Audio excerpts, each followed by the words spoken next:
Have you ever caught yourself on autopilot driving home without remembering the journey, nodding along in a conversation while your mind wanders elsewhere, or mechanically scrolling through your phone? In those moments, where exactly were you? Welcome back. Today we're diving into one of philosophy's most profound questions: consciousness itself. Think about it. Right now you're experiencing this video. You see these images, hear my voice, and feel something in response: curiosity, interest, maybe skepticism. This inner experience feels undeniably real to you. But how do you know that others experience the world the same way?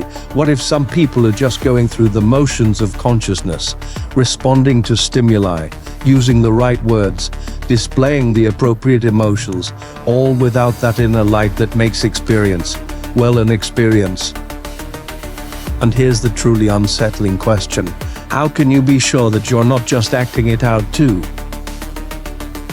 Philosophers call this the problem of other minds. I can directly access only my own consciousness. Everyone else's inner experience is hidden from me. I can observe their behavior, their words, their facial expressions, but never their actual subjective experience. René Descartes famously declared, "I think, therefore I am." He could doubt everything except his own thinking, his own consciousness, but he couldn't logically prove that others possessed the same inner awareness. Look around you.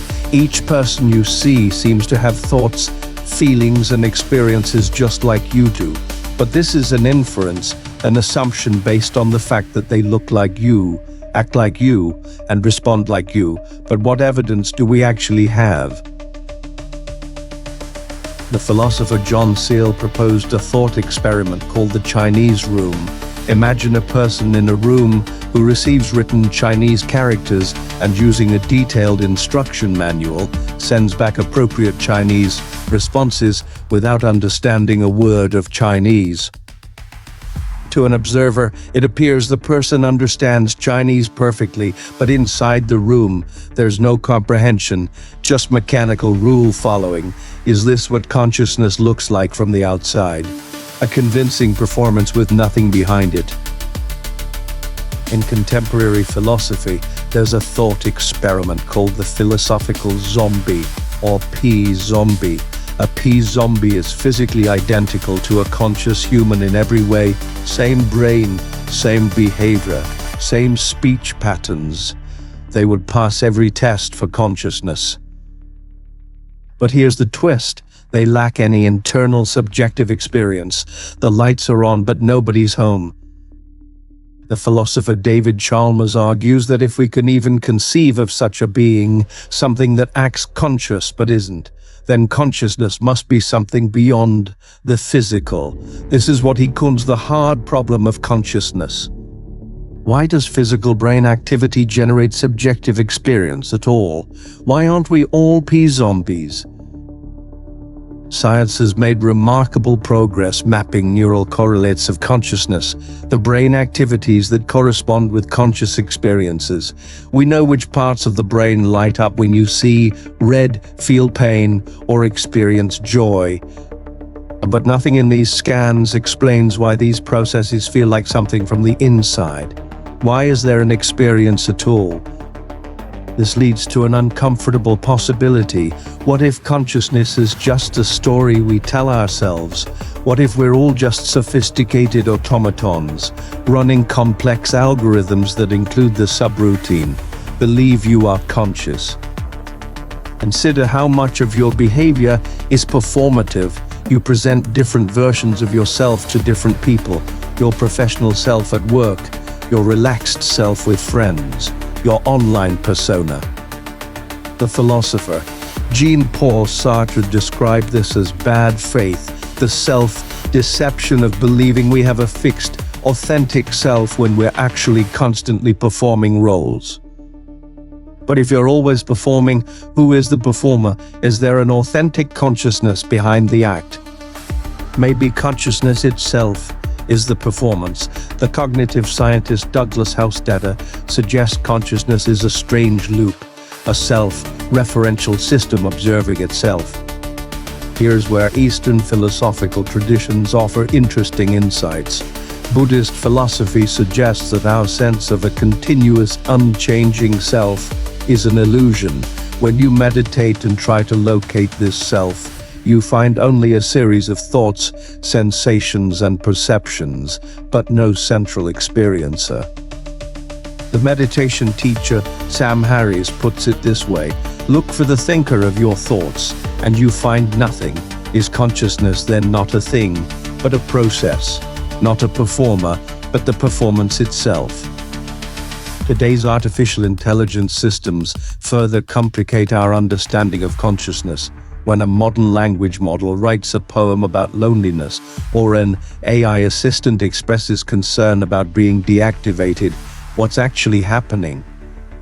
Most experts would say these systems aren't conscious, they're pattern matching algorithms mimicking human outputs, but they raise disturbing questions. If a system can convincingly simulate consciousness through its outputs, how is that functionally different from actually being conscious? The philosopher Daniel Dennett argues that consciousness isn't a magical property, but an emergent phenomenon resulting from physical processes, just as wetness emerges from water molecules that aren't themselves wet. Consciousness emerges from non-conscious neural activity. But this raises a thought-provoking question. If consciousness is just what brain activity feels like from the inside, could sufficiently complex computational systems eventually cross some threshold and begin experiencing something too? And how would we know? More importantly, how do you know you're not an elaborate system programmed to believe you're conscious? How do you know your memories weren't just created this morning? The brain in a vat thought experiment suggests we could be simulated minds that only think we have bodies and histories. How would you disprove this? Perhaps the most unsettling aspect of consciousness is that we can never fully answer these questions. We're trapped in our own perspective. But here's a different way to look at it. Maybe the unanswerable nature of these questions is precisely what makes consciousness so valuable. The philosopher Thomas Nagel wrote about what it's like to be a bat, arguing that even if we knew everything about bat biology, we could never know what it feels like to be a bat. This subjective quality, this what it is likeness of experience, may be beyond complete scientific explanation, but it's at the heart of what makes life meaningful. Whether you're really conscious or just acting it out, the performance itself, this grand, complex dance of awareness, is astonishing. So next time you catch yourself on autopilot, take a moment to notice your own consciousness. Feel what it's like to be you. Right now, that experience, whatever it is, might be the most profound mystery we'll ever encounter. If you enjoyed this exploration of consciousness, please hit like, subscribe, and share your thoughts in the comments. Are you convinced of your own consciousness? How do you know others are conscious? I'd love to hear your perspective. Until next time, I am inviting you to question everything, especially your own mind.